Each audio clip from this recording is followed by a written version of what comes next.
বন্ধুরা, welcome to my new video. আজ আমি একটা নিয়ে এসেছি গাল কলকা ডিজাইন নিয়ে, যেটা এত সহজ যে বিগিনাররাও খুব সহজেই করতে পারবে। যেটাতে মূল রয়েছে আম কলকা এবং পাতা কলকা। পাতা কলকা সেরকম বেশি কিছু টাফ নয়, কয়েকবার প্র্যাকটিস করলেই একদম পারফেক্টভাবে করতে পারবে। এখানে আমিও বেশ কয়েকদিন হলো শিখছি, সেরকমভাবে বলতে গেলে আমিও বিগিনারই। প্র্যাকটিসটা হচ্ছে মূল চাবিকাঠি। যে যত প্র্যাকটিস করবে তার হাতের কাজ ততটাই ক্লিন এবং সুন্দর নিখুঁতভাবে হবে।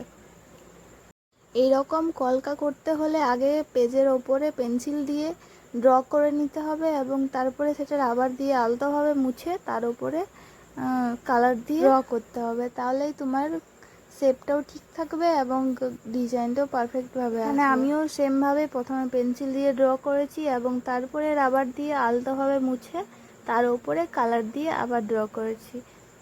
ঠিক এরকম সুন্দর সুন্দর কলকা টিউটোরিয়াল পাওয়ার জন্য আমাকে ফলো করো, লাইক করো, আর পরবর্তীতে কীরকম কলকা দেখতে চাও কমেন্টে জানিও অবশ্যই। থ্যাংক ইউ সো মাচ পুরো ভিডিওটা